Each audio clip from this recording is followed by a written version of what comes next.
Apologize for starting 6 minutes late today. Good evening. It is 6:36 p.m. on Thursday, January 23rd, 2025. And my name is Crystal Brackey. I currently serve as chair for Intermediate District 287. And I'm going to preside over the annual organizational meeting of the board, which we're going to do for about 15 minutes before the general meeting of the board begins immediately after the organizational meeting concludes. I am going to preside over this meeting until the chair for the school district for January 2025 to December 2025 is elected by the board here in just a few moments. As always, we're going to ground our work as a district in the mission, which is to be the premier provider of innovative specialized services to ensure that each member district can meet the unique learning needs of its students. The first item on our annual organizational meeting agenda is roll call and determination of quorum. So I'm going to ask that we go around the board and have each board member introduce themselves and their district. I'll begin. Crystal Brackey, representing Richfield Public Schools. Shannon Andreessen, representing Hopkins Public Schools. Dan Ginestra, Wayzata Public Schools. I'm Karen Arquette, representing Orono. Brian Roth, representing West Tonka. Caroline Long, representing Robbinsdale School District 281. Richard Zeck, representing Brooklyn Center Schools. Around to you, Keith. Oh, Keith Tate, Osseo Area Schools. Kim Ross, Eden Prairie Public Schools. Mike Remical, Minnetonka Schools. Michael Birdman, I represent Edina Public Schools. And Casey, proudly representing St. Louis Park. We do have quorum this evening as all 12 of our member districts are represented at the board table. We move next into extending the oath of office for the 4 board members who are joining us tonight for the first time. For those board members, I believe you have the oath in front of you. Is that correct? Okay, great. I am going to invite you to read the oath as a group, inserting your name where it says state your name. And then we will have you sign the oath of office form to ensure that you are official as new board members. I invite you to stand or stay seated, whichever is your preference. Okay, are you ready? Yeah. I will invite you to begin as a group. I, Richard Zeck, do solemnly swear that I will support the Constitution of the United States and the Constitution of the State of Minnesota, and that I will faithfully and justly perform and discharge all the duties of the office and trust which I now assume as a member of the board of Intermediate School District 287, to the best of my judgment and ability. Thank you. We officially welcome you as board members.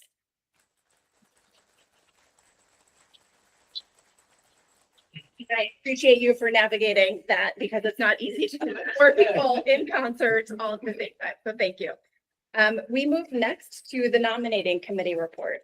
As outlined in the district bylaws, a nominating committee of 3 board members recommends a slate for board officers. And after the election, the newly elected board chair will preside over the meeting from that point forward. And I have asked nominating committee member Michael Birdman to present the recommendations of the nominating committee. Thank you, Madam Chair.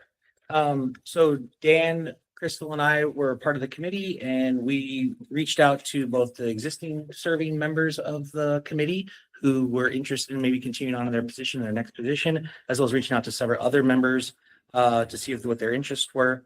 And the committee was able to unanimously conclude that Ann Casey has been willing to step in as the chair moving forward for 287. Shannon Andreessen is going to come on as vice chair. Dan Ginestra is willing to take on the role of clerk.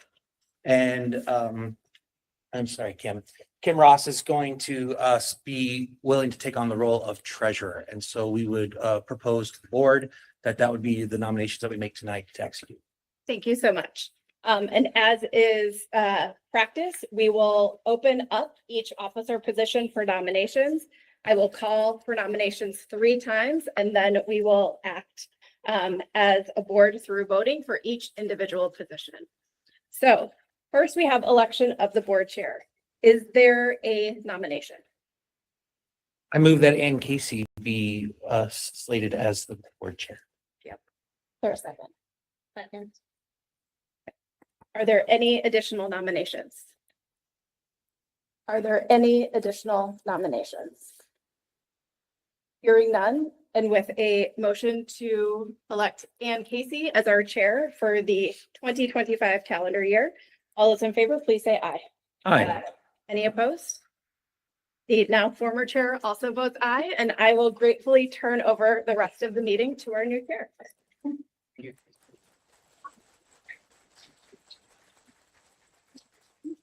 you. I'm very grateful.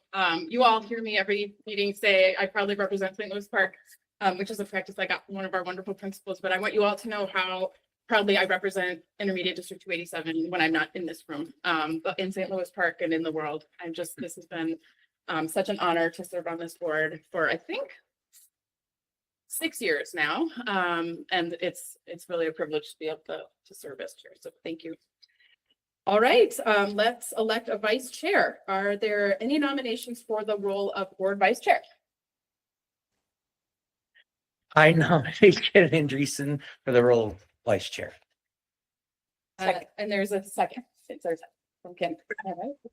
Moved by Michael and seconded by Kim. Are there any other nominations for vice chair?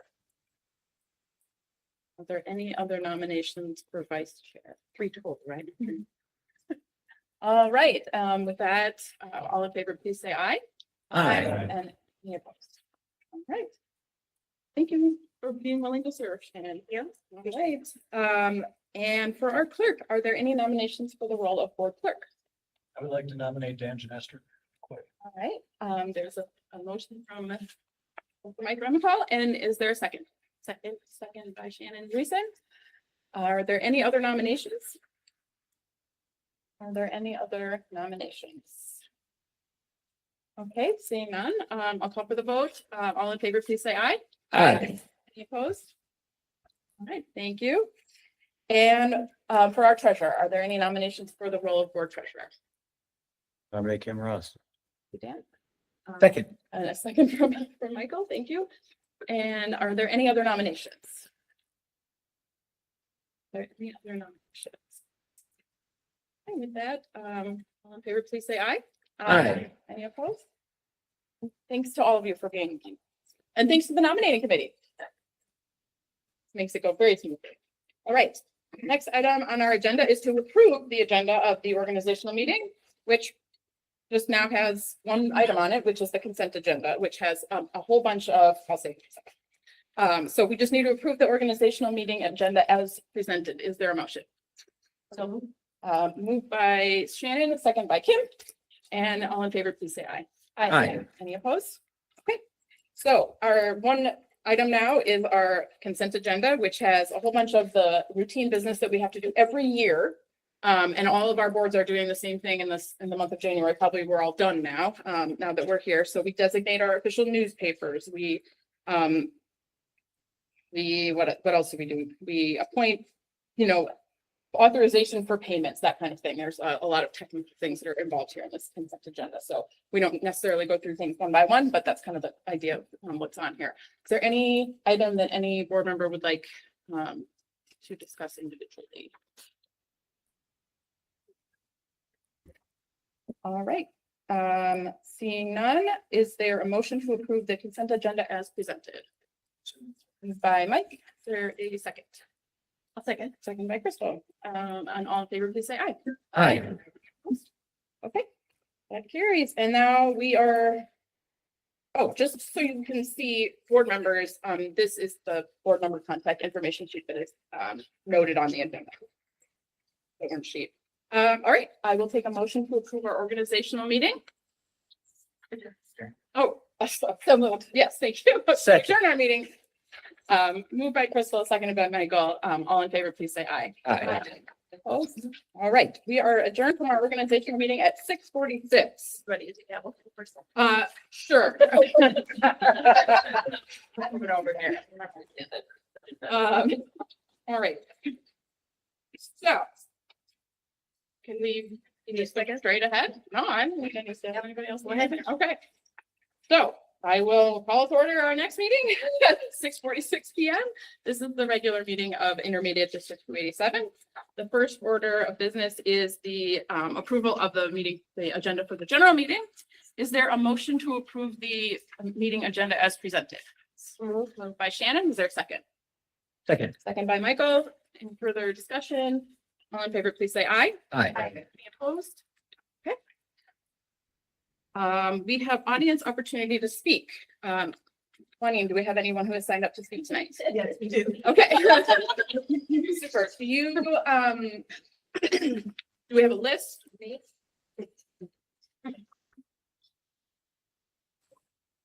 Uh-huh.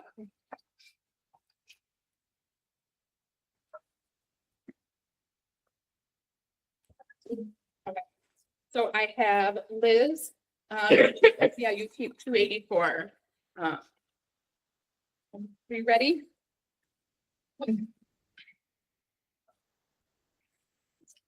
So Liz filled out the paperwork, but my name is Katie Ha. Good evening. I've been an admin assistant for care and treatment since 2016. As many of you know, I run a tight ship and have been told many times by my department that they wouldn't know what to do if I were to leave. I was also honored to receive the Above and Beyond Award in November, which I believe reflects my commitment to students and the department's success. Not only am I admin's right hand, but advocate for our staff, students, and parents daily. I ensure our paperwork is accurate so our students receive all the credit hours they can get when they enroll with us. That doesn't sound like a lot, but I've created well over 1,685 exit summaries alone last year. Not only did I create those exit summaries, I sent them out to member districts and districts over the state. I've created strong relationships with member districts and districts all over. Despite the value I am told I have as an employee, our wages and benefits do not reflect our work. Tonight, I'm here as SEIU 284 Stewart to advocate for an equitable increase to our wages and contract. Our members are not only working one 40-hour week, but 2 or 3 jobs just to make ends meet. I personally cannot afford my student loans, rent, car payment, and other bills based on my one job as an admin assistant. And it's not for lack of budgeting either. This job does not provide enough every year for the hard work we do, especially compared to other staff within our district. Licensed staff received about a 4% raise each year of their contract. ESPs received about a 5.5% raise each year of their contract. Additionally, principals received a 16% and 2.25%, and assistant principals received 9% and 2.25% on their contract for new hires. As well as admin and unaffiliated received 10% raise this school year according to their guide for new hires. The district is currently only offering us 2.35% each year of our contract. How is this equitable? To simply put it, we need to do better in our contract wages to meet the same standards as other units in our district. With that being said, I would like to introduce John Zimmer, who works for facilities and maintenance. Hi, everybody. I'm a little nervous here, so. My name is John Zimmer, and I've served for the district as a 284 member for 17 years, offering my skills in both food service and facilities. You don't work somewhere for that amount of time without noticing some things, which is exactly why I'm standing up here today. I decided some things needed to be said, and one of those have the authority to make the necessary improvements, because frankly, we need to start seeing some changes if we want to keep working here. Providing a warm, safe place with good food for the students we share, we shape the coworkers we work alongside. When I started at $20 an hour. I remember it well. So it's been pretty easy to measure how much growth I have seen in 17 years. I've only gotten a $4.69 movement in 17 years. That comes to 23.5 for those who need to hear it that way. Now compare that to inflation over the same 17-year frame, which comes in at 45.7%. I should have seen a raise of $9.14 just to keep up with the inflation. Not even accounting for the advancement in my career here with the district. According to govsalaries.com in 2023, the top paid position within the district is making 53% more than the average similar position throughout the state of Minnesota. The second highest paid position is making 14% more than the average equivalent role throughout the state. The third highest paid position is earning 22% more. Fourth highest, 35%, and fifth highest is 33%. I am told the district policies on salaries and wages lead nor lag, but we don't actually see this apply consistently throughout the district. And truthfully, I don't see a problem with those stats because lead or lag is to limiting for what we do here. We are an entire district of leaders, and so we should to lead in compensation to just like our highest paid district employees. Working here should come with a premium because the good work we do every day demands a special set of skills and responsibilities similar positions don't. Simply put, we do what other districts can't. It is why we get up every morning to make a profound impact on the next generation of adults. So please grant your negotiation team the authority to settle a contract that acknowledges the loyalty, dedication, and commitment we all share to leading the way in special education. Thank you.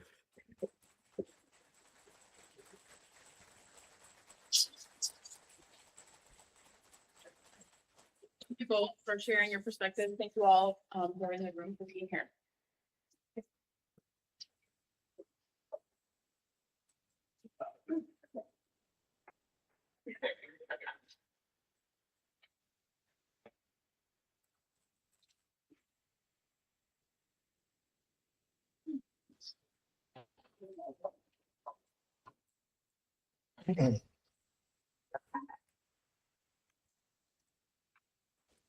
All right, let's go ahead with our consent agenda. And this is 15 business items.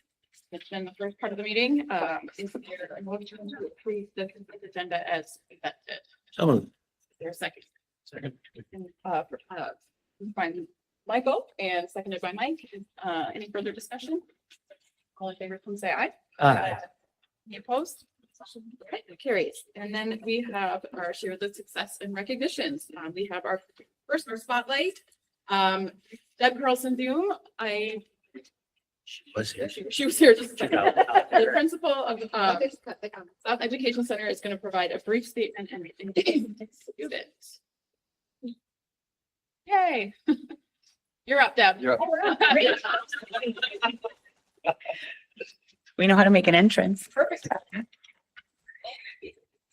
It is my true pleasure to introduce LB to you all. He's a student at SEC for 24 more hours, and then he will be full-time at Eden Prairie.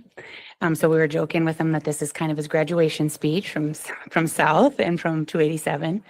But LB came to us about 2 years ago when he was in 10th grade and took a minute to settle in. But two things I think that I would like to share with you about LB are that he's a really talented artist, and he worked on a piece in his art class for a very long time. And our teacher loved this piece. It was a Bugs Bunny painting, and she worked super hard to convince him he should leave it with her so she could display it. And he was adamant he was taking it with him. So he took the painting and he came to my office and he tried to sell it to me. And the other thing to know about LB is that he's a true leader and a natural mentor. And just in the last 6 months, he's mentored 2 students and made a really significant impact on their life. And I know that along with all of us missing him when he leaves, those students will also miss him. But they also get to see one of their peers be really successful. So it's a good deal. So this is LB. Good evening. My name is Bernard Humphrey, and I am a senior. I began attending South Education Center in my 10th grade year. It has been an important part of my educational journey. On January 28th, I will be returning to my home school district, Eden Prairie High School, where I will be graduating in the spring. At SEC, I've had the opportunity to take classes at Hennepin Technical College and the auto mechanics program. This was a great experience for me because I was able to explore a possible career path that I'd be interested in. Something I appreciated about South Education was they gave me a lot of room to grow, along with other different perspectives and points of view. I learned a lot of life lessons that I probably wouldn't have learned if I wasn't removed from my home district. I want to thank my APs, Deb and Taylor. I want to thank my teacher, Lampert, Mr. Lampert. I want to thank my ESPs, Alasia, Mr. T, and Ms. B. I want to thank my mom for holding me to that standard. I also want to thank my counselor, Paige, and anyone else who's helped me alongside this journey. I am excited to start this next chapter at Eden Prairie High School and Hennepin Technical College. Thank you for letting me share my experience here. Have a great night.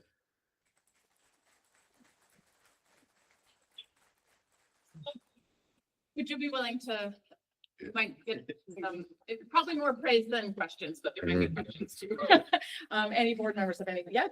So I'm from Eden Prairie. I'm on the Eden Prairie School Board, and I just want to congratulate you on your success and say that I so look forward to celebrating your graduation with you on June 7th at US Bank Stadium.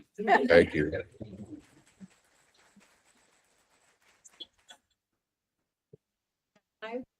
I was just wondering, are you gonna have the opportunity at Eden Prairie to continue with auto mechanics, do you know? Yeah. Oh, good, great. That's exciting. Thank you for being here tonight. Of course. Thank you. And man, could you introduce these 2 people that are smiling at This is my mom, and this is my stepdad, Mike. We're so glad that your journey brought you here. I love the story about selling the painting. Like for real, that shows that you know your value. Yeah. As an artist, that's that's a valuable thing. That is, and so take that with you. Thank you. And good luck. One more day. Yeah. One more day. Good luck. I know everyone will be sad to say goodbye to you tomorrow. And like you said, I enjoy June 7th. Enjoy June 7th. Thank you. Thank you. Congratulations. Thank you.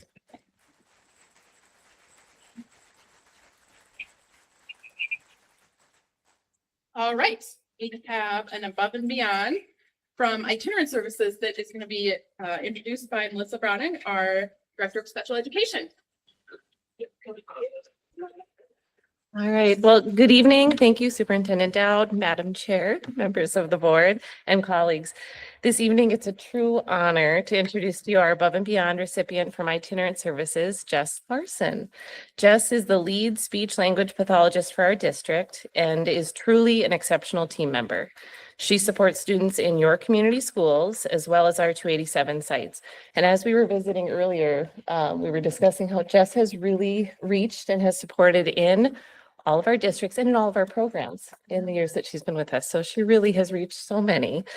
As a lead team member, she provides coaching and mentoring to our speech language team and truly goes above and beyond every day with a heart full of kindness and dedication to making a difference.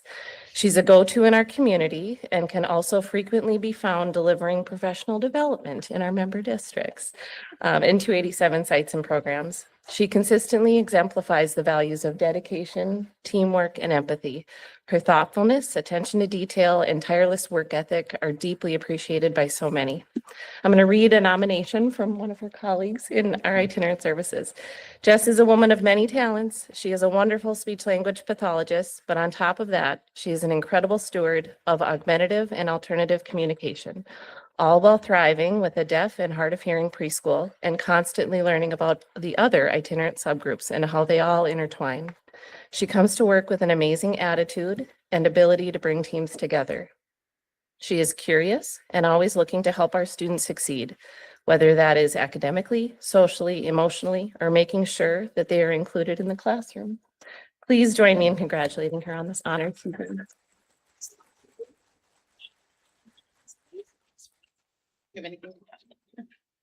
I just want to say thank you. I've been serving here for 7 years.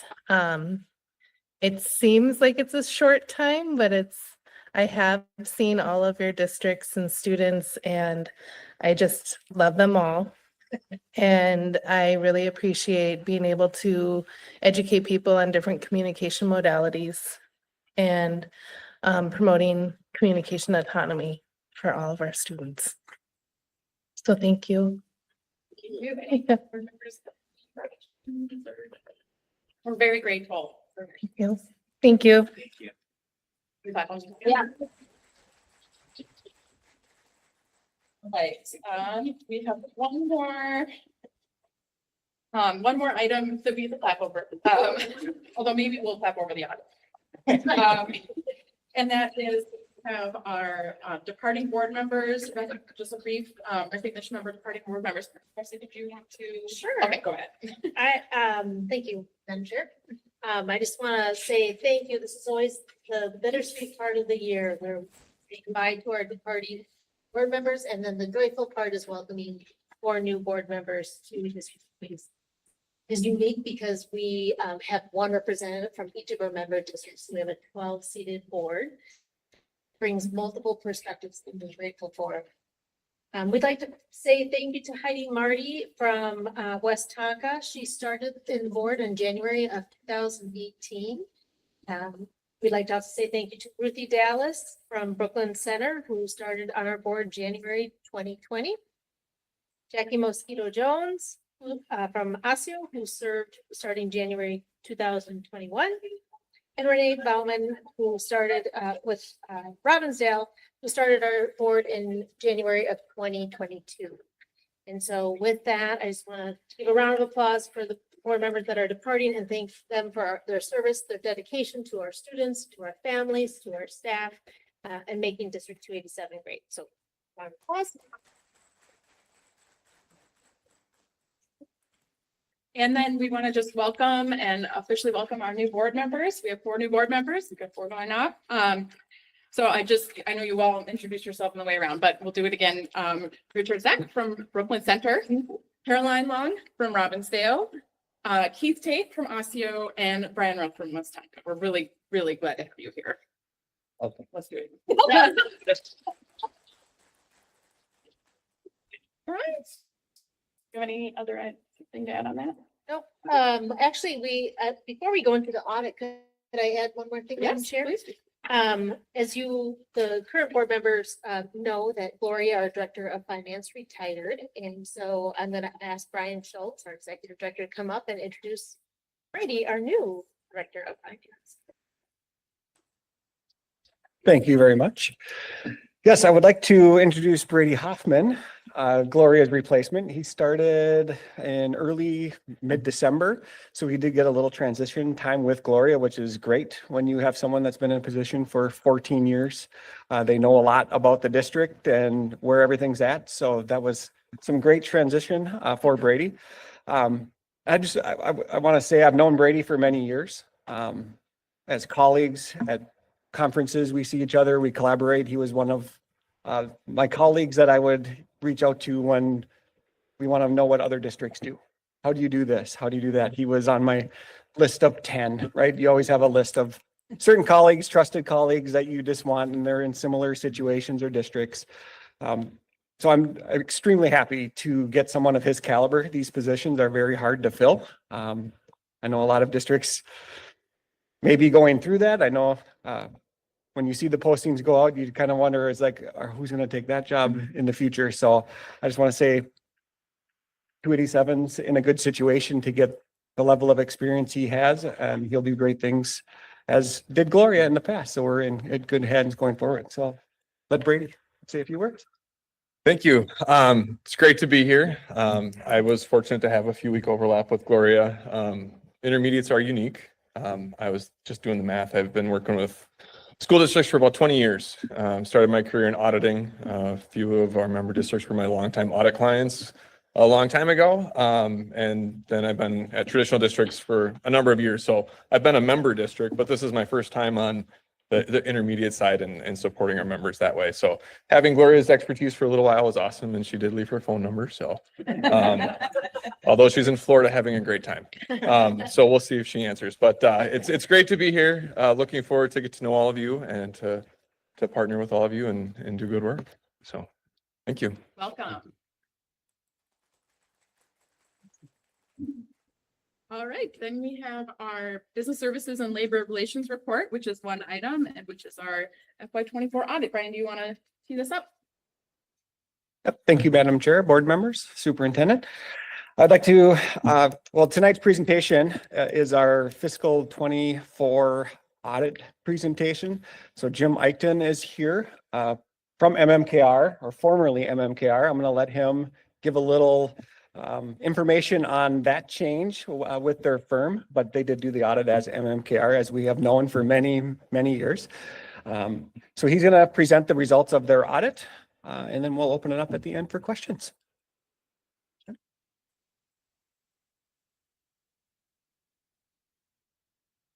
Thanks, Brian. Thanks for the introduction, members of the board. My name is Jim Eichten with, in this case, LB Carlson CPAs. My firm merged with LB Carlson as of January 1st. It's a merger of two very like-minded CPA firms. Their firm is pretty much identical to mine, just a little bit larger, and we collectively joined forces as of January 1st.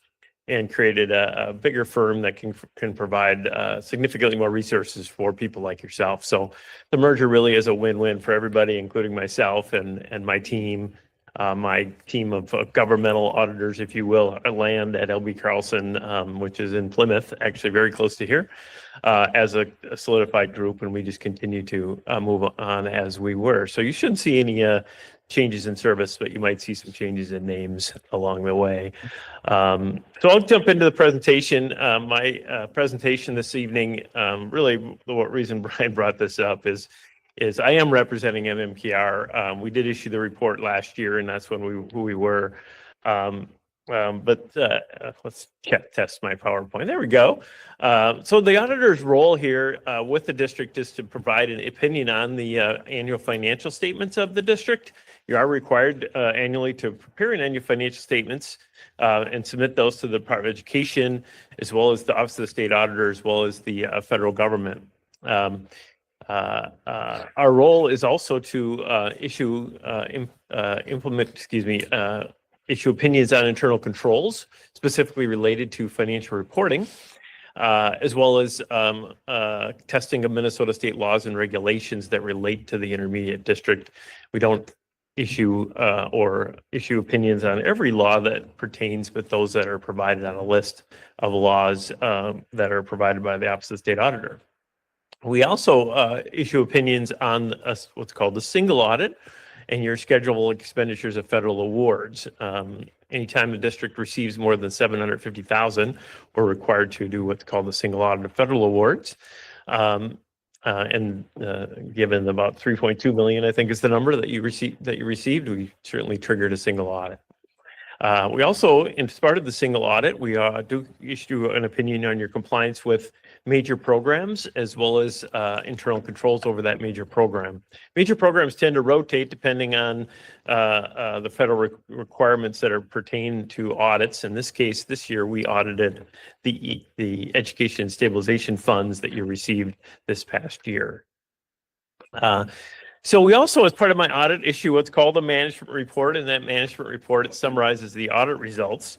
I'm going to touch on the high points. It is important to understand that I did have an opportunity to meet with a select group of members of the board, probably maybe a month ago.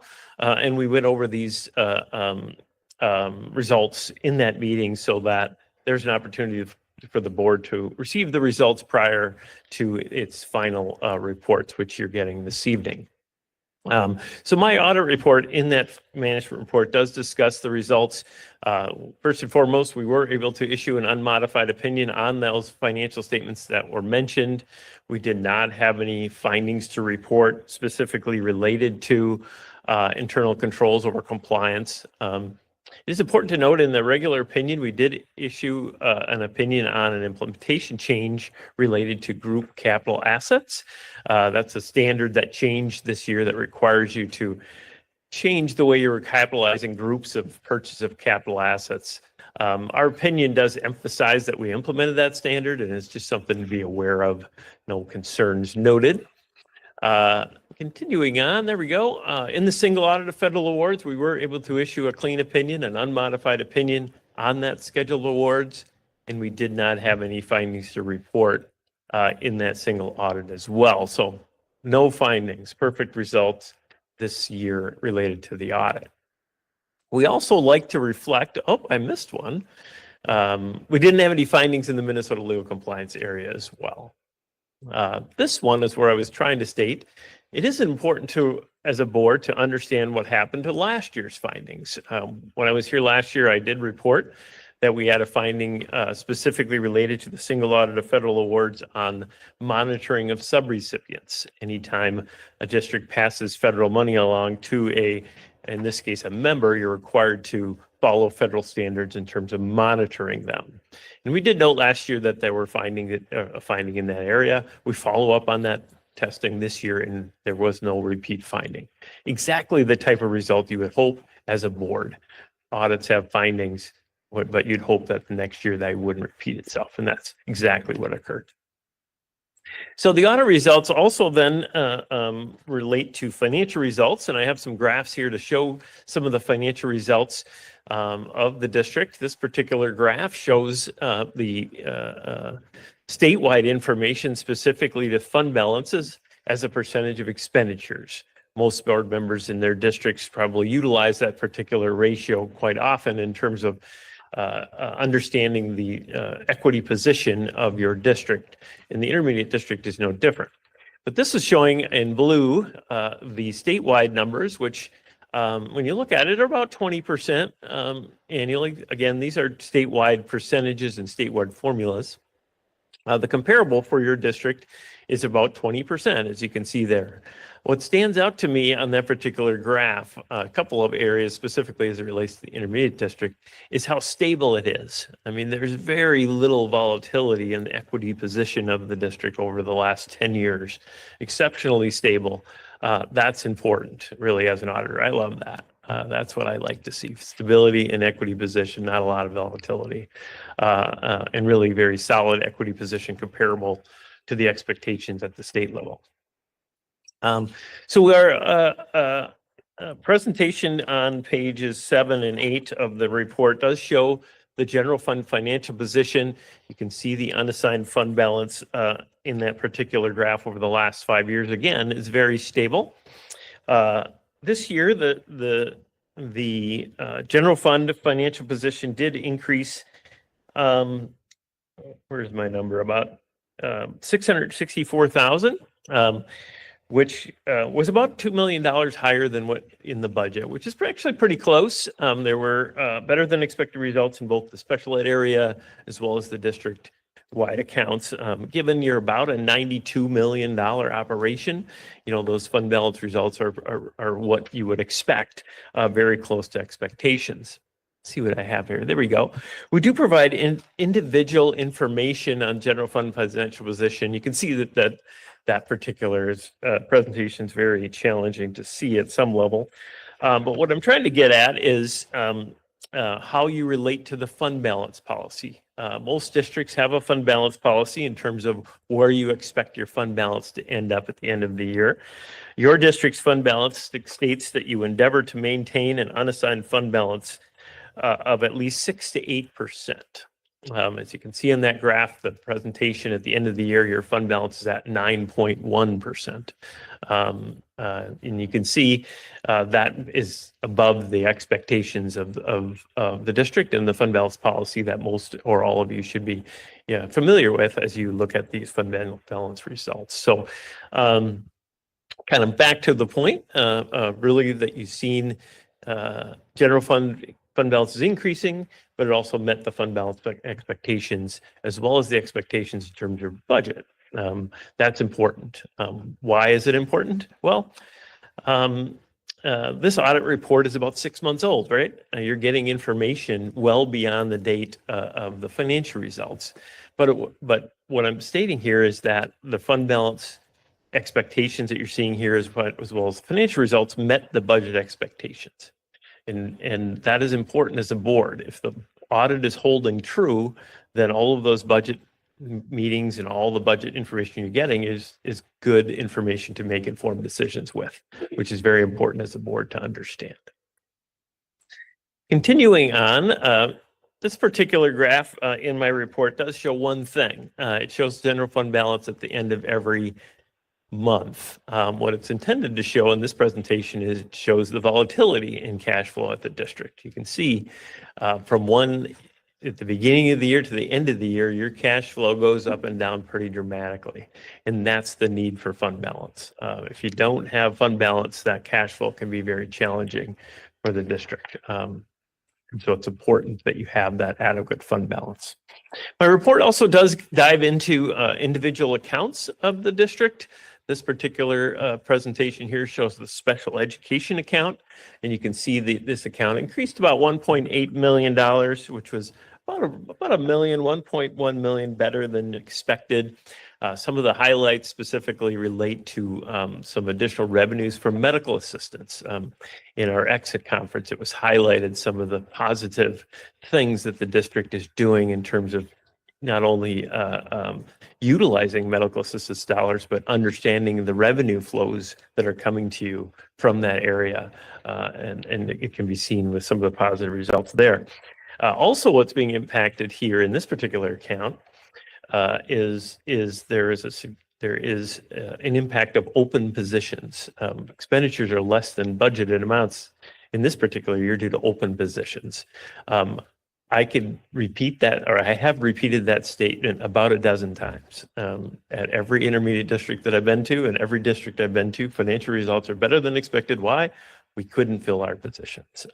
It's not a great thing to say. I mean, it's great to have better fund balance, but we'd rather have the positions filled actually. So tough environment when it comes to public education.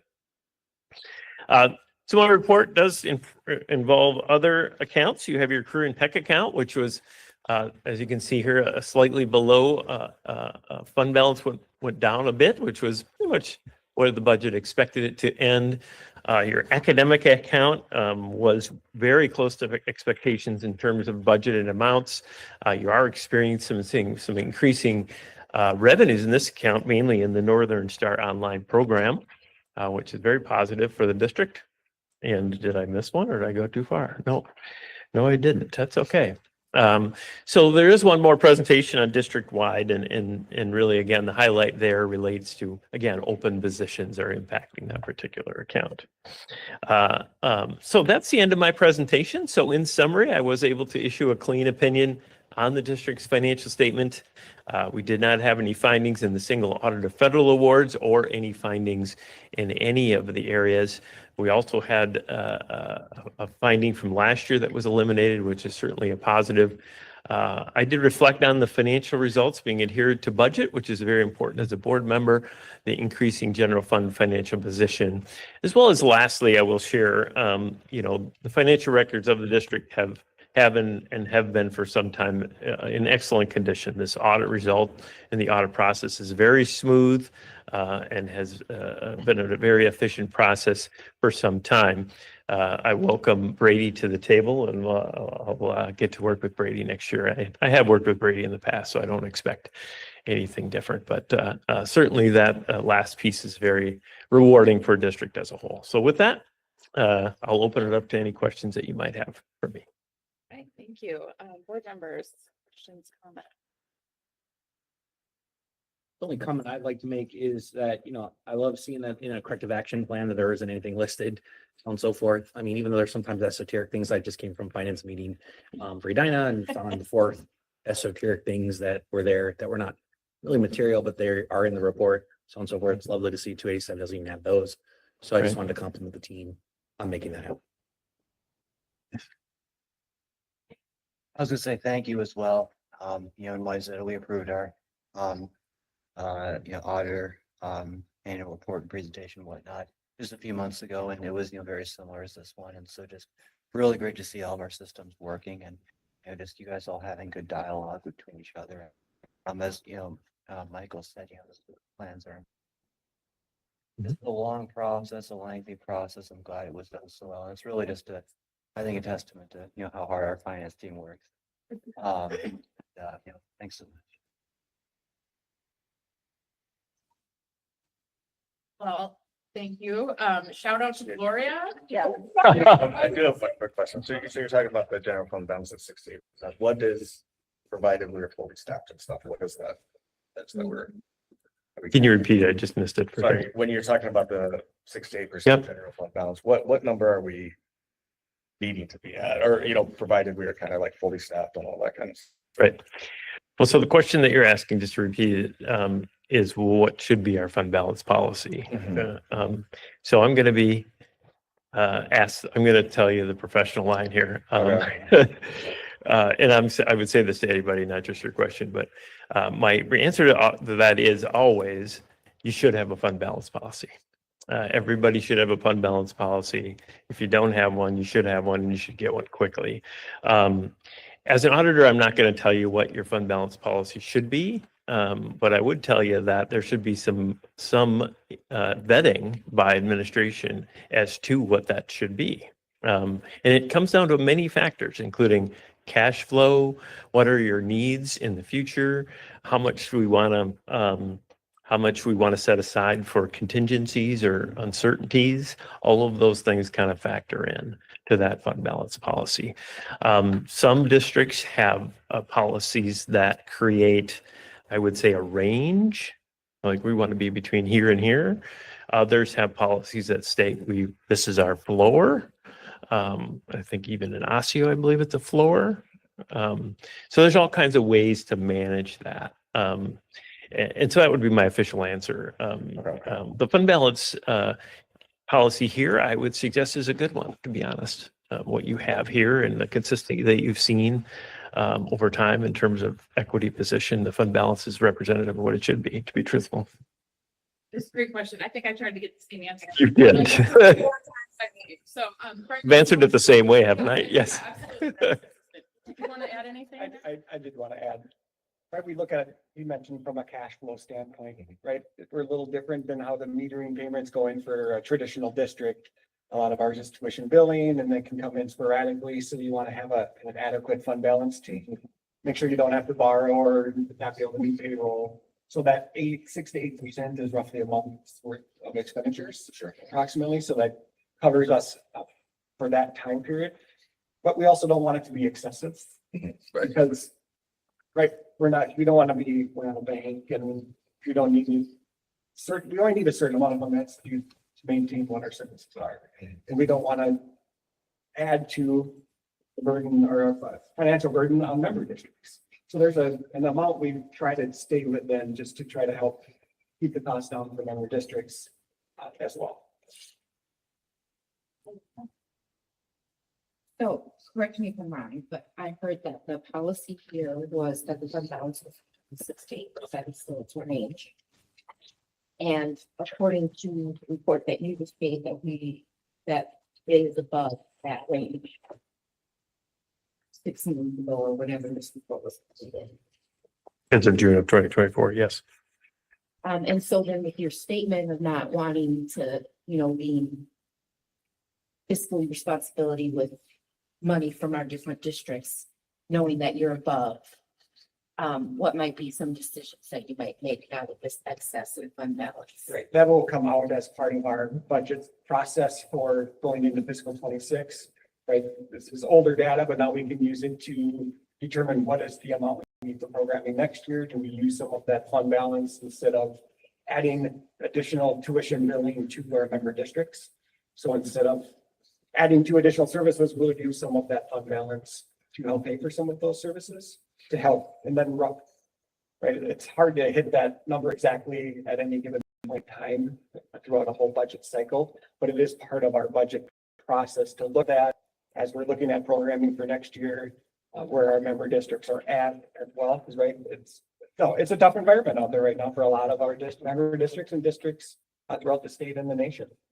So that is really it's a part of the budget process that we look at as a team to determine how much of that fund balance to use to keep us in that range. And then I had another question, is that okay? And then you had mentioned something about medical billing. Is that the third party billing that you're referring to? It's medical assistance billing to be the same thing. Yeah, Marcy said, Okay, yeah, thank be the same. Yep, good question. I just had a quick follow-up on the fund balance conversation. And correct me if I'm wrong, but I believe that also plays a part in our bond rating. Is that correct? It can, yes. So we don't issue a lot of bonds, but we do have some, right? And then anytime you do issue a new one, you go through a bond rating with Standard & Poor's or Moody's rating. And that is part of their analysis of your financial stability, right? Investors that want to invest in this, we're going to look at your financial stability, and fund balance is one component of that. And then they look at, like Jim mentioned, the trends. They want to see, they like that stable as well. They don't want to see these big up and down. They feel you're a well-run organization financially if you keep that stable environment. And it does help keep the interest rate down, but it's not the only component of it. So you mentioned some of the variance was due to not being able to fill open positions. We've been able to fill those open positions. Would the fund balance likely have been within the 6 to 8% range? Anybody got an answer to that one? Maybe. Yeah, it would have some impact to that, right? Because some of the special ed staffing that we have goes through this special ed state funding system. Might have got So revenue. some of that staffing Mhm. wouldn't have as big of an impact, but there are for other staffing, our district-wide staffing, more open positions definitely would have an impact. So yes, that is part of why, like, the budget was better and why the fund balance was better. Mhm. So now I'm just wondering, since we brought up staffing, did you utilize outside agencies then to fill in some of those staffing drops? And then were their costs more than what you would have paid an employee who was in that position? Yes, we did in some areas where the greatest need is, right? And there are certain areas that are harder to fill. The psychs and speech and language, certain ones, yeah, where we do contract. That's my train of thought there. Were their looking at your costs back. more than what? you Yes, would and pay? typically, yes, the contracted service is more costly than it is to have your own internal employees. And we would rather, right, it is always better to have your own employees. They're more invested, I feel. You know, that might be personally me, but I feel they're more invested in our district and our students when they're that. But, right, there are some significant needs out there, and having contracted service is still better than not having any service for those students at all. So. Just want to add to that.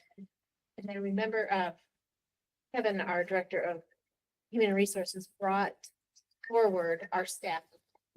And I have to give a shout out to your department, Kevin, because we had over 100 positions filled this year because of their different strategies to hire special education staff, licensed teachers, and paraprofessionals. So this was one of our best years in recouping staffing. And it really was due to our team's work in getting employees, and really for those unique positions like speech language or sites contracted, but most of our employees just, you know, is our full-time employees, and it is a big, heavy lift for our HR department. So I just want to acknowledge them one more time. This was an amazing year of hiring.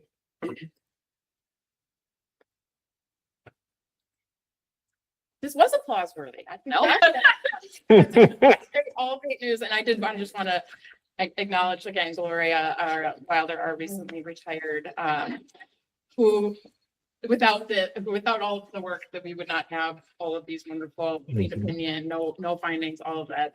She is she works so hard, and we hope she's enjoying a fabulous retirement in Florida, and like, we hope we don't ever have to call her because and we really, but we appreciate you, Jen. And we're gonna see you next year. Thank you. Okay. Action to actually, oh, we don't have to take an action. It's on the agenda. It says there's an action. So is that something that we need to approve in order to? Okay, I will entertain a motion to approve the FY24 audit report as presented. I move by, was that? Oh, Karen, moved by Karen, second by Michael. Is there any further discussion? Okay, all in favor, please say aye. Aye. Curious. Okay, now we're sticking with business services and labor relations, and we have the approval of the routine monthly finance report with Francis. Run.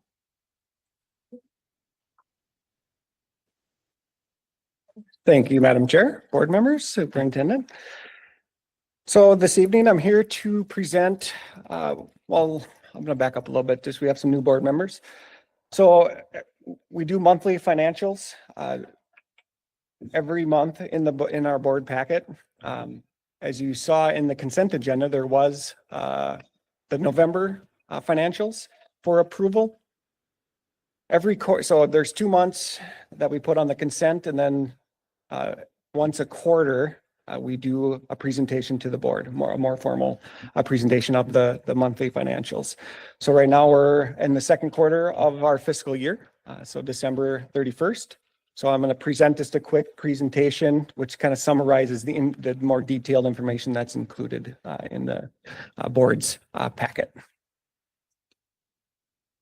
So first, just looking at overall revenue and expenditures for our fiscal 25 budget. On the revenue side, we've collected just over 64 million of our budget, which is about 48% of the total revenue budget, which is very comparable to the last 2 fiscal years. So we're trending very similar to that, which is good. On the expenditure side, we're just under 49 million spent so far. So about 37.3% of our expenditure budget, which is slightly below where we were last year. So we still are having some of those issues with open positions. We're going through the revised budget process right now. So we'll be coming back to the board, I believe, the end of February, early March with the budget revisions. And a big part of that is open positions, as 80+% of our budget is around staffing. But so far through December, we're trending very good from a budget standpoint. On the investment side, we collected just over 116,000 in interest and dividends in our regular investments. And we're at about 41 million in investments, which is great when we'll kind of show you the cash flow projection or chart over the last 3 years. And Jim had one on his presentation as well.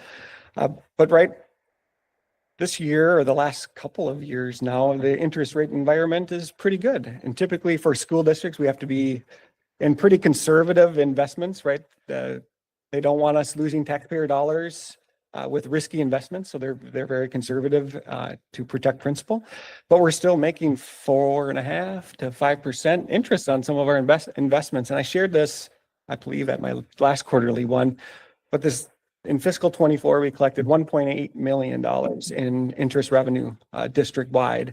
And 3-4 years ago, we collected $30,000. Part of it is our cash was up a little bit, but part of it is, right, we were making 0.05% 3-4 years ago, and now we're making 4 to 5%. So it's pretty significant.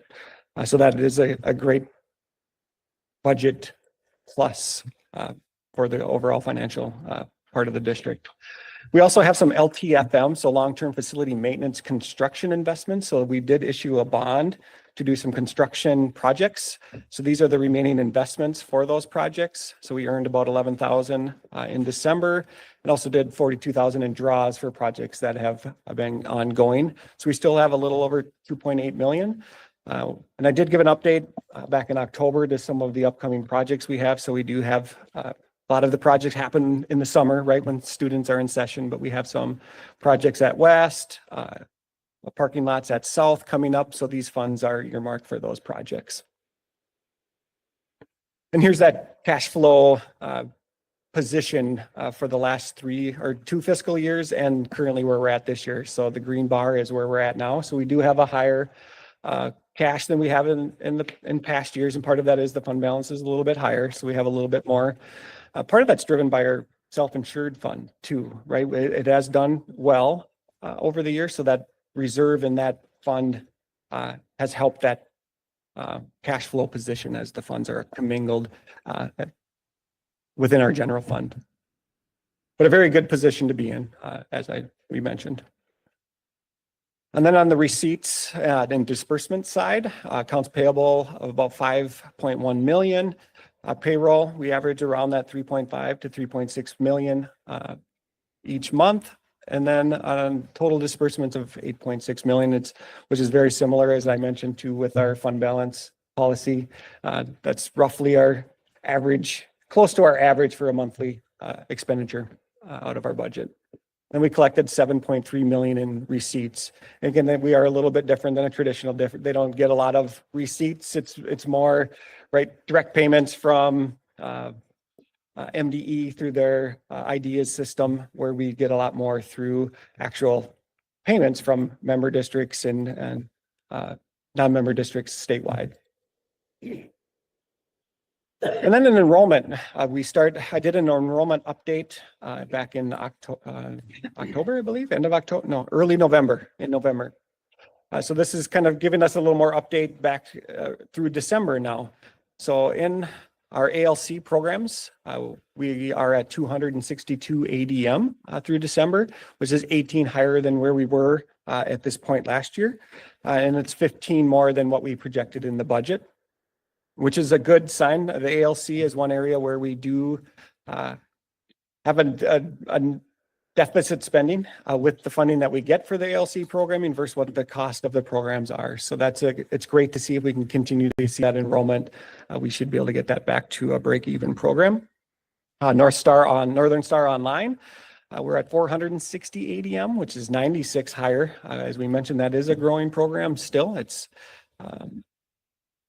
typically we will end up well over 1,000 by the end of the year, so that it continues to trend upward in that area where the others are a little more stable throughout the year, because these are more on a registration basis. Our career and technical enrollment, our programs are at 93, which is 31 higher than last year, which is a good sign. And I did mention in the enrollment update, that is really a big part of that anyway, is we added some new programs there around culinary arts, computer technology, and as well as some additional health sciences there. And some of that was, we had some grant funding that we used to help establish those programs at CTC. Special education, our biggest area, we're at 530 ADM, which is 51 higher than last year. We're slightly below budget, but that does give us some room for additional referrals from member districts for the remainder of the year. And right now we're currently going through our special ed department is working with our member district special ed directors, looking and trying to project out what our referrals and enrollment's going to look like for next year, because we use a lot of that information to help build our budget for fiscal 26. So we're currently going through that process right now. And then care and treatment, we're at 97, which is about 10 higher than we were last year and just slightly below budget. So all of the programs trending in a good trajectory. And we're in a pretty stable spot at this point in the year with enrollment. And that's what I have for the December financial update. I'll open it up for questions from the board. You mentioned about the timing of the collections. And I'm familiar, this is my day one question for you, so. That's all right. I'm familiar with the cycle in my own districts, and then it's reliant on the MDE and their timing. Is this district Is it safe to say that the collections come in earlier? I wouldn't say earlier. So we do get some metered payments from MDE, similar to a traditional district. Ours is all around special education. So that does come, it's roughly $5 million a month that we get. But then there's about another 27 million throughout the year that we get through billings or invoicing of member and non-member districts. And we do some of those billings on a pre-bill to our member districts. So to try to maintain our cash flow and instead of having a big, if you just did it twice a year, you might get one large payment at the middle of the year and one large payment at the end of the year. When you clean up, we do more of a pre-bill where we estimate using some of those enrollment numbers, what our best estimate is for those tuition bills. And then we send that out and we've asked to have it paid on a monthly basis. And we usually use a conservative number and then we do a true up at the end of the year when we know what final enrollment numbers are. So then there could be a slightly larger, a slightly smaller payment, that last one when we're cleaning up at the end during the audit process. So that's where it gets a little trickier from collection, right? So depending on when we receive the payments from member districts, non-member districts, it's just not as consistent sometimes as it is through the MDE metering where it's every 15th, every 30th of the month. Okay, thank you. I have a question. It wasn't in your presentation, but I saw it in my presentation today at my finance committee. The governor's come out with his proposed budgetary components, and before I had to leave my meeting to come here, we were talking about the areas that we were concerned about in that. And so one thing I don't know, I'm sure Marcy, you've already seen this, but the transportation component, especially for special education, that was one that's in there. I didn't know if you were planning on providing a update maybe next month as far as what your guys' take is on the impacts and what it might mean for 287. The reason why I ask is that as we look at it from our district standpoint, I also want to make sure that I'm also articulating within our own district the impact it might then have on 287 and our students and everyone else's students. That's a key important part. So it's just ironic that I came from my finance committee before coming here and that was on the table for the same presentation that you just made. Our finance director was making to us. So I just wanted at least more of a comment, I guess, than a question. I'm not sure. Yeah, it's a good question. And concerning for as an intermediate member districts provide special transportation for your students who are referred here. That currently is 100% reimbursed in the state special ed state aid formula. The governor's budget would reduce it to 95% and then down to 9%. So it would be then a cost onto member districts. So you got 100% reimbursement, now you're gonna get 95%, and then next fiscal year, you'll get 90%, so you'll have an additional 10% in 2 years of your special ed transportation, which includes homelessness. So that would be coming out of your general ed fund. So even though the state gave you cross subsidy to reduce your special education extension, now they're just increased special expenses. And so those are things we should watch and really talk about. Just as a reminder, transportation is a mandated service by law. You are required to provide it. And it was at one time 100%. We're also seeing with the rising cost of special education, there's now what we call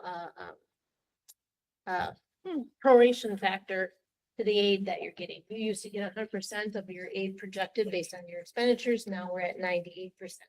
So even though you're getting this cross subsidy, we're also now seeing that the cross subsidy aid you were getting might now need to cover some of these the proration factor and the transportation. And be clear, this is what's the proposal. It's It is not, just the not what it is proposal. today, but it is the governor's proposal to these components. Yes, and you might think, oh, 5% isn't that much, but it's something that we definitely need to watch, and it'll add to your overall general ed revenue to offset these expenses in special education. Thank you. Yeah, thanks for this. I think it's good news that our enrollment is up, maybe. But also wondering, since I know that hiring is an issue for everyone, is that having an impact? Are we kind of feeling like we're at capacity? So so the unique thing when we do projections, we never have the students at the start of the year, what we project to have at the end. But when we do our staffing, we staff as if we were full. So when we have open positions, it doesn't mean we actually have the students yet to fill these classrooms. It's at the end of the fiscal year. Our enrollment always grows. But yes, there are certain sites and programs that are still low with covering the students we have, but it will make it difficult to hit those middle and end of the year projections if we don't get increased staffing. Yeah. Thanks. Yeah. Hey, yeah, go ahead. You mentioned these are quarterly, and so just kind of without, the timing works out on some items. We have our AMSD and MSBA lobbying days in Capitol. And this is obviously an ongoing conversation. I thought I'd raise it here just because the subject kind of been raised. So just, kind of items in general that you would say, okay, if we're going to go to the Capitol and lobby legislators, these are just, obviously it's a deeper conversation for later, but I did want to just kind of raise that, what are some needs that you want us to emphasize to legislators? I'll answer that one. I'll share on Fridays, I give a weekly update to the board members. I'll share our legislative platform.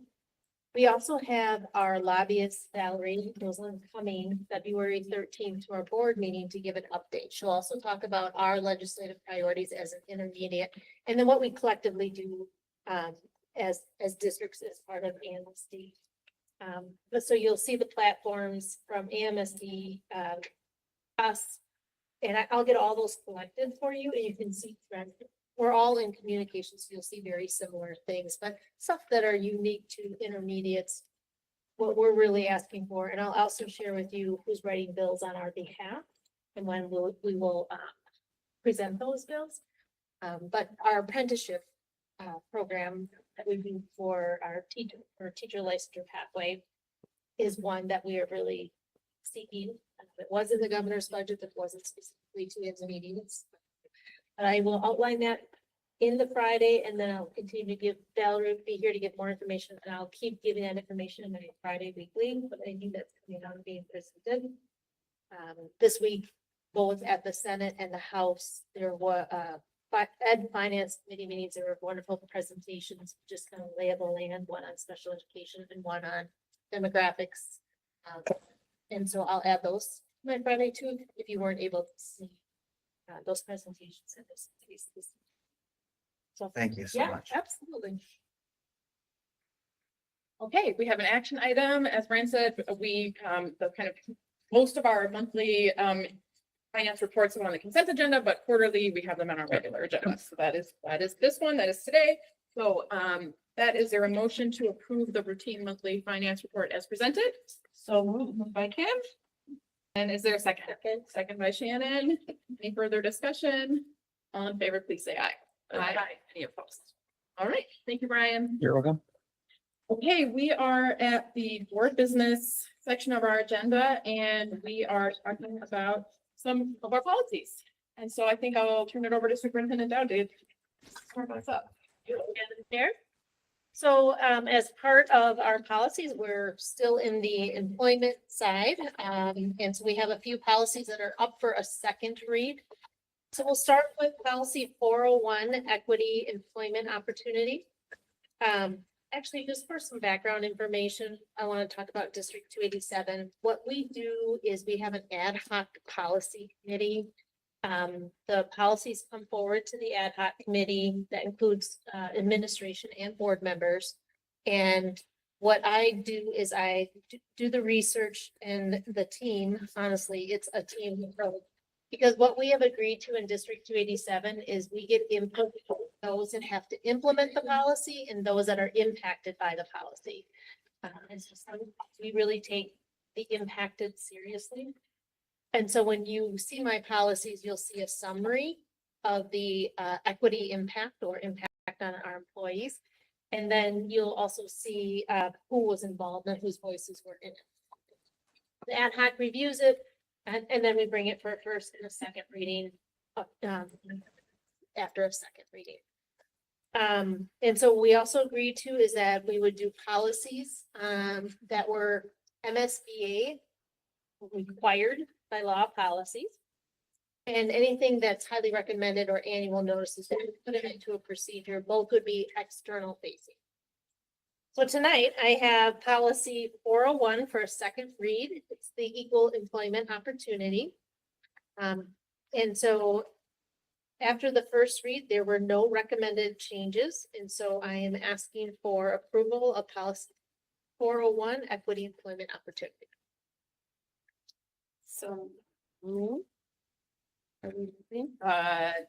Yes, we'll take a motion in a second and then we'll discuss. Okay, so if you are Shannon is moving to approve the Yes. policy. Okay, is there a second? Second by Michael. Mike Gordon. Okay, any further discussion at Caroline? I just have a clear.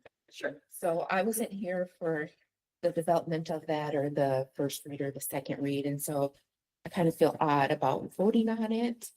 But I know it's not something that I can abstain from, so what do you suggest? I think you could have. Yeah. I think. Is it a conflict of? Is No. there a conflict of that No. what abstention is for? I mean, did you, I know oftentimes abstentions are used. to You can abstain for any reason, and I think that if you don't feel comfortable because you weren't in on the first reading is a totally legitimate reason to abstain. Yeah.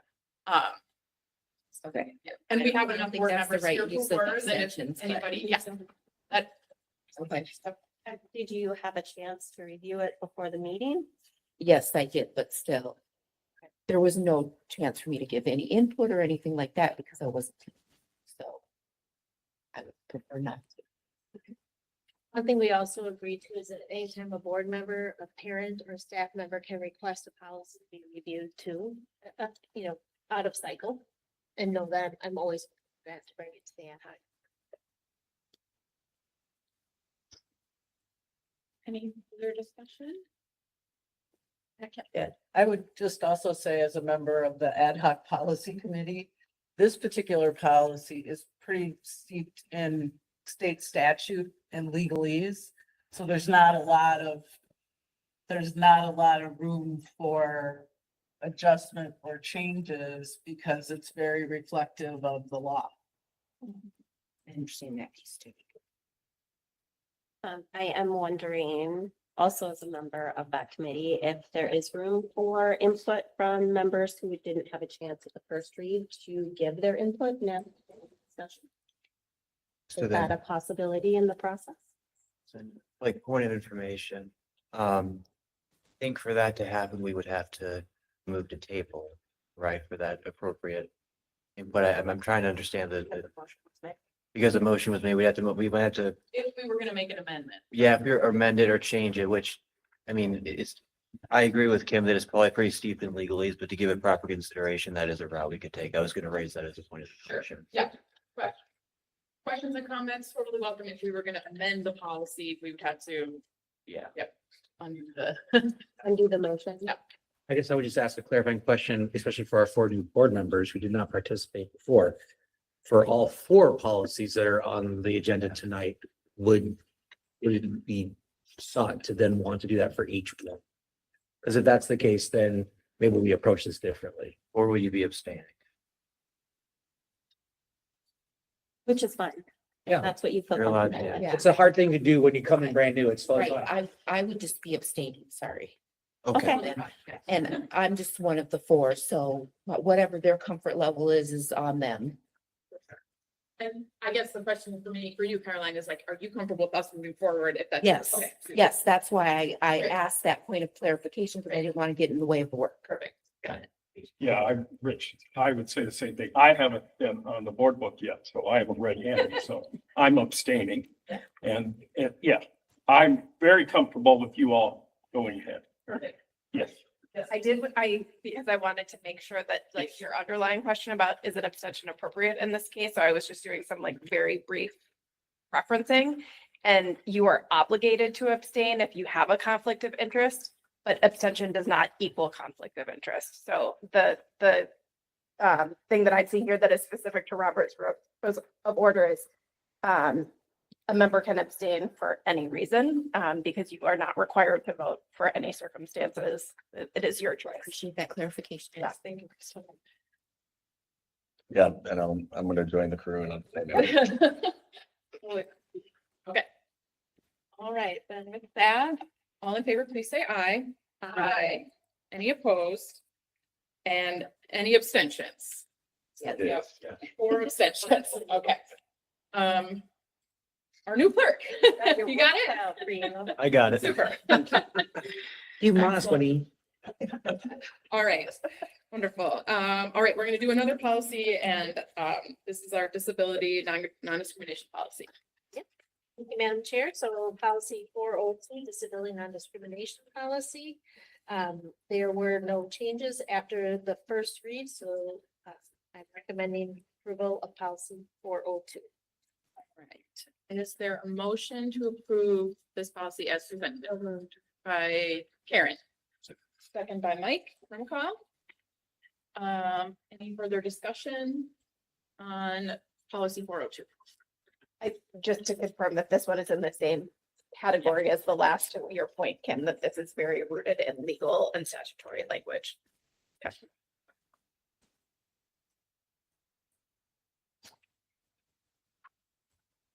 Okay, all in favor, please say aye. Any opposed? Any abstentions? Aye. 4 abstentions. Okay, our expense reimbursing policy 412. Thank you, Madam Chair. So policy 412 is our expense reimbursement. After the first reading, there were no recommended changes to the policy, so I'm moving forward with recommendations of approval of policy 412. Super. Is there a motion to approve this policy? So moved by Kim. Second by Karen. Any further discussion?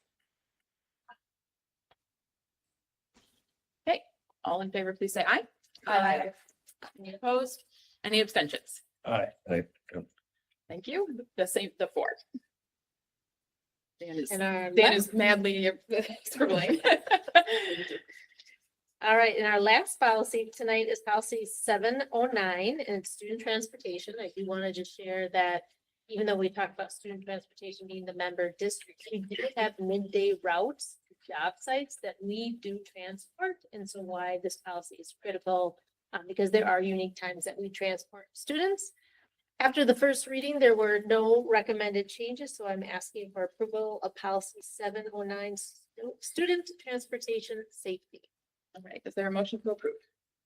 Moved by Shannon. Is there a second? Second by Mike Remick. Any further discussion? Okay, all in favor, please say aye. Any opposed? And any abstentions? Okay. I get that over here too? Yeah. Okay. Okay, thank you. That was good. I'm glad you brought that up. I learned something and. Okay, we are up to board reports, the chair report, which I guess that's me.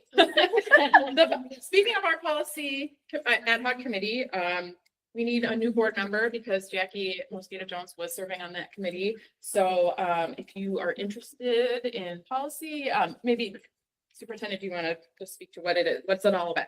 Yes, so we meet monthly and usually virtually. And I'll prep the policies, get it out to you beforehand. You can review them. I'll share more in depth about the impacted and implementer feedback. And then we make recommended changes within ad hoc. We have discussions. And then we bring it once ad hoc is in agreement. Or if there's changes they want me to make, I'll go back and make them and I'll maybe bring it back to ad hoc or go right to the first reading. But it's a monthly commitment, hour to 2 hours, an hour and a half at the most, pretty efficient. And so I'm looking for another board member to fill that open seat. So we have him and Shannon serving on the committee right now. So If you want to think about it, please feel free to email me if you're interested. and I should say, I mean, I have not served on our policy committee, so I think I can cheerlead it a little bit. That the work they've been doing has been fantastic, and as superintendent said, really looking at those impacted by the policies. We've had some amazing student input on policies in multiple different times. So it seems like a very interesting and positive and constructive committee. So And I might I- appreciate you all for doing it.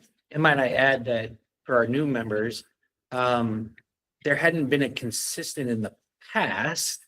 There hadn't been much consistency in actually doing this.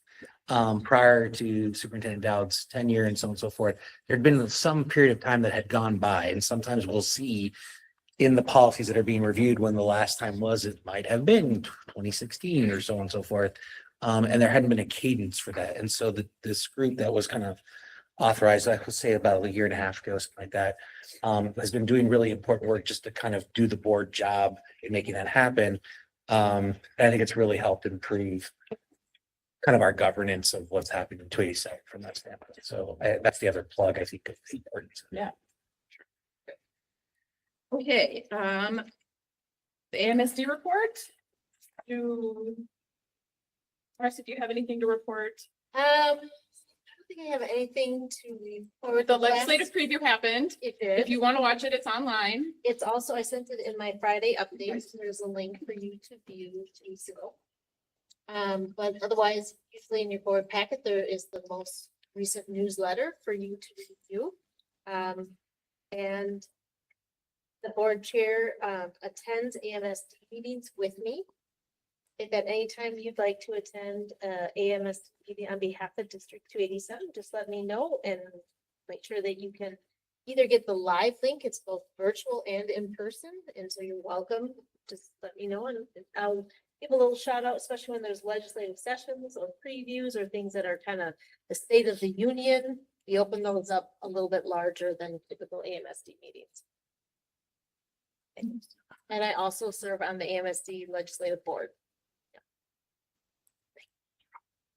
Okay. In district news, just I would call your attention to in board book, the school board calendar is in there for 2025, and then is it a proposed calendar for 26? And then the board event calendar, which will show our meetings and our retreats, which are quarterly. And then is the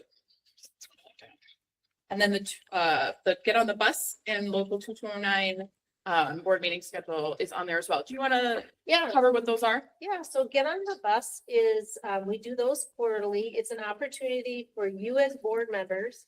You can also invite more board members from your member district, so it's open to anybody. So please extend it to legislators as Dan has done, or anybody else that you'd like to see and learn a little bit more about District 287. We highlight a program or a school. So we actually come here, get on a bus and go visit a site or a program. We go more in depth about the students we serve. Students will also tour you around and talk about their programming. So it's a great way to get in our buildings and see the work that we do in District 287. The other historical thing that's part of 287 is the local 2209. Local 2209 is our teachers and paraprofessionals. We call them ESPs, educational. Support professionals. Wow, that was hard. So that is our 2209 union. And the history is that we just give an opportunity for the 2209 executives time to just meet with the board and share information. You can join that virtually. Get on the Bus is always in person. Anything else? And I would just add a plug for all of our new members. Whether you're fully informed about 287 or not, it is the absolute best way. Nothing that we're going to do here in the boardroom will even come close to giving you the actual skinny on what actually happens in this district than getting on the bus. So there's 4 of them, I believe, a 4 year. years, yeah. And they go to all the different facilities and you can't do them all, but if you haven't done it, and for the new people, I can't emphasize enough how important it is for you to consider making the time to do that. The only thing I would add to that is it is during it's 8 to about 11.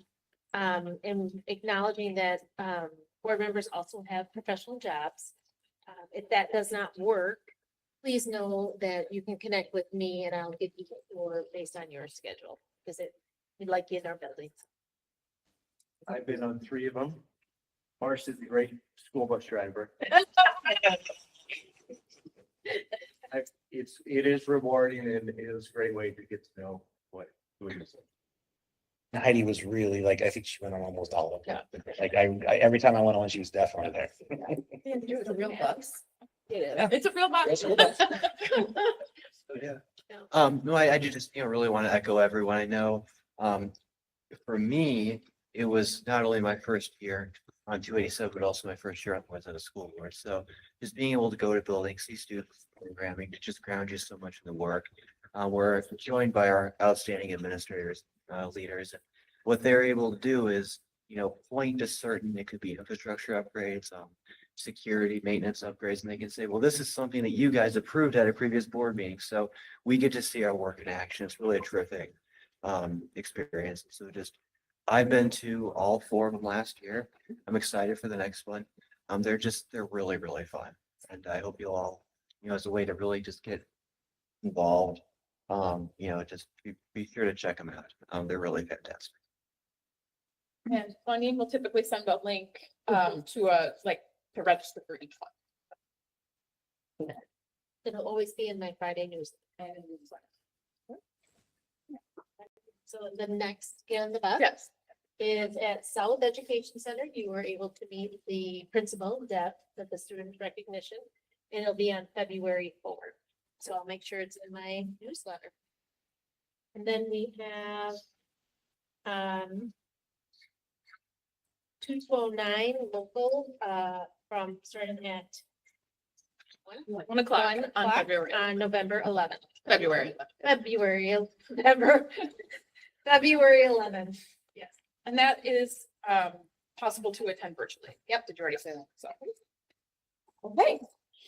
And then we have a retreat on the 13th that I see. You have a retreat on the 13th. So the school board meeting, we'll have a retreat starting at 4:30 on the 13th. Before the school board, we do serve dinner for you, so please know that we'll have food. We know it's kind of hard from coming from that, going into a board meeting. And right now we are, Kara Zachary, our Director of Equity and Inclusion, will be presenting on some of the work we've been doing with our leaders in District 287. Thank you for mentioning that, Kim. And gotten that far in my calendar yet. Okay, so we're gonna adjourn to closed session in just a moment, but before that, the last thing on our regular agenda is our once we're on the table, which is just an opportunity for board members to share out things that are happening in their district or just other news or things that they've got. So I'm just gonna start because I can now. By thanking Crystal for her, I know, right? Well, I'm putting the. Well, retreat in I'm my sorry, calendar. she's looking at her phone. Thank you, for your service as board chair, and you came on in the middle of the year, right? As a board chair. We had a little bit of an overlap. Yeah, yes, so you served for like 3 years as board chair, and, we're super grateful. Here. Yeah. I learned from the best and I will endeavor to meet those standards and probably fail, but I will endeavor. Nonetheless. So, yeah, thank you. Yes, oh yeah. We did that.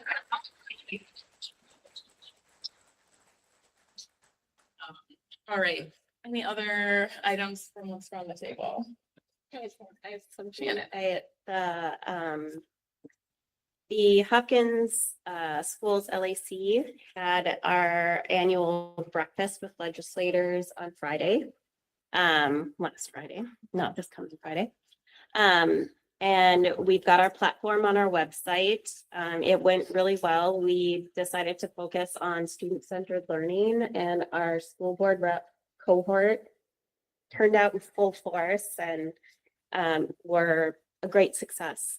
And all of our legislators showed up, I think we have 9 of them now. And so if you want to take a look at the platform, it's really high level. We just kind of go through 5 top priorities and just make sure, it's not we've been told again and again, we're not going to get any funding, right? So what were the ways that we could kind of zero in on making sure that we got rid of some of the mandates that were put upon school districts, but also how can we expand our ability to get funding elsewhere and to use it for just increased flexibility around what we can use funding for. So those were kind of our main messages, and it was well received. So as Dan was saying, make sure you show up during AMSD or just call up your rep, have coffee, tell them what the reality is in the school district, because a lot of them don't know it. And I don't think they understand just how stretched classrooms are. There just isn't anything left to cut. So, yeah.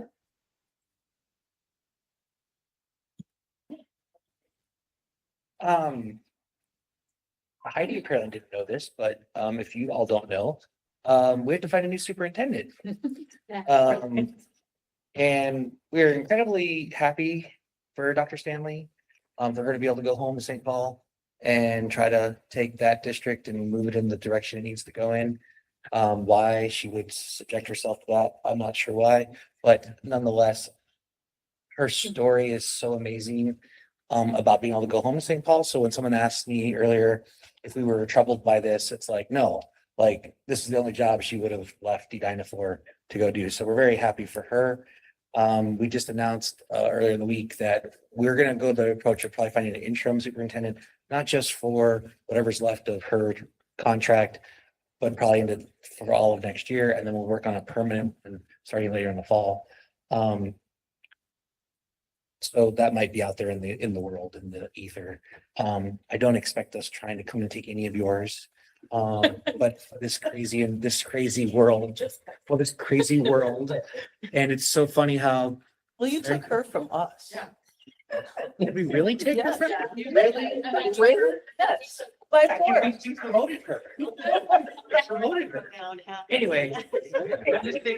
The one thing I do want to say is that one wonderful thing about this move for public education in the state of Minnesota is that even though she's only been a superintendent for 3 years, Dr. Stanley has really set herself high in the world of education in Minnesota.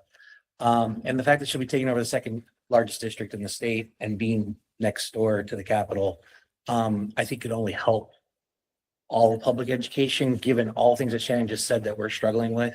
It'll add one more very talented voice. Not that she doesn't already have a voice, but it'll be even a little bit more prominent from that standpoint. So nothing makes me happier to have Edina lose, but everyone else to gain. So I just wanted to say that's where we're at.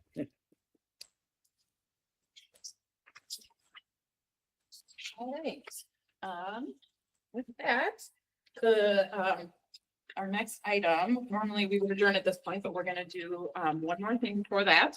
So the school board may hold a closed meeting to consider strategy for labor negotiations pursuant to Minnesota statute 13D.03. And so I would entertain a motion to move into closed session. So Second. moved by Crystal, second by Michael. Any further discussion? Michael Bergman. All in favor, please say aye. Aye. All right, we'll take a couple moments to just reset the room a little bit. If you need to take a bathroom break or get a drink, please go ahead and do that. And we'll start up again in just a couple minutes.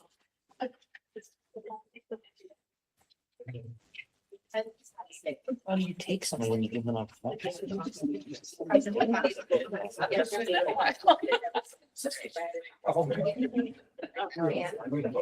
Well, I don't think so.